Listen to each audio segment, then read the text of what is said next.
Oui, bonjour et tout d'abord merci à l'UC2M pour cette invitation.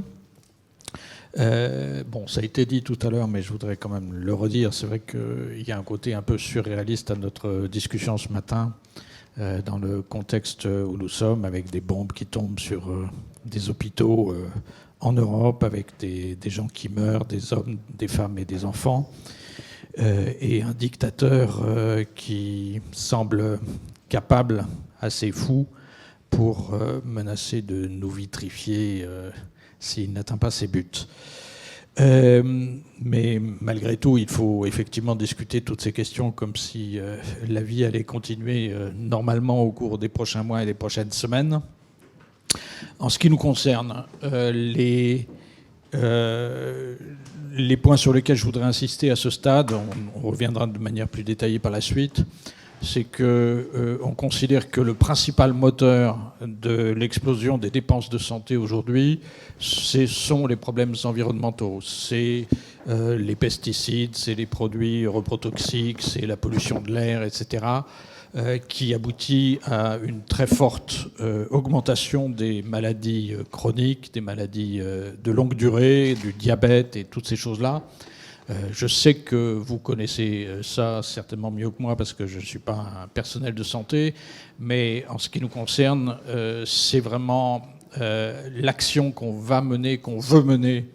sur les causes de ces problèmes de santé croissants qui doit permettre de maîtriser les dépenses de santé. Donc je ne vais pas vous faire le détail de tout ce qu'on veut faire là-dessus, sur les pesticides, sur les produits reprotoxiques, sur la pollution de l'air, etc., parce que ce n'est pas, je crois, votre sujet,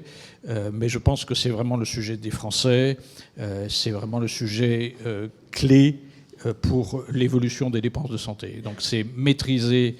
ces causes fondamentales pour sortir justement de la logique qui est la logique actuelle de gestion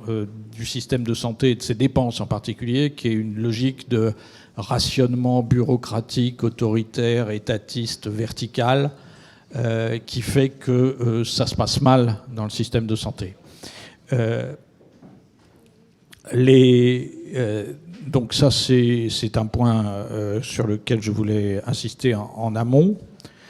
Pour le reste, c'est l'autre aspect qui est central pour nous, c'est la remise en cause justement de ce système autoritaire, vertical, étatiste, bureaucratique de maîtrise des dépenses de santé qui est à l'origine de beaucoup des problèmes que nous rencontrons et que nous allons discuter par la suite. Donc nous entendons remettre les ARS à leur place, c'est-à-dire de faire que ce ne soit plus des organisateurs et de l'ensemble de l'offre, mais que ce rôle soit confié aux régions et à des collectifs territoriaux sur des espaces plus limités, et qu'on rentre enfin dans une dynamique de contractualisation avec l'État, entre les régions et l'État. Les ARS conserveraient un rôle de contrôle, de garant, etc., sur le plan régional. Donc au-delà de cette et par ailleurs sortir de la T2A, ou en tout cas de sa domination, pour avoir une logique de dotation populationnelle, enfin liée donc à la population, pour beaucoup des dépenses de santé, qui sont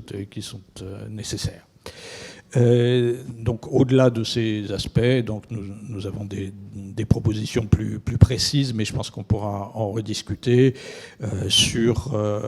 les déserts médicaux et les mesures à prendre pour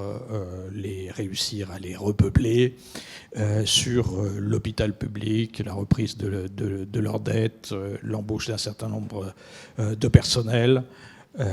et le renforcement du contrôle de l'industrie pharmaceutique, etc. Mais je voulais insister dans cette première intervention sur la logique fondamentale de ce que nous voulons défendre.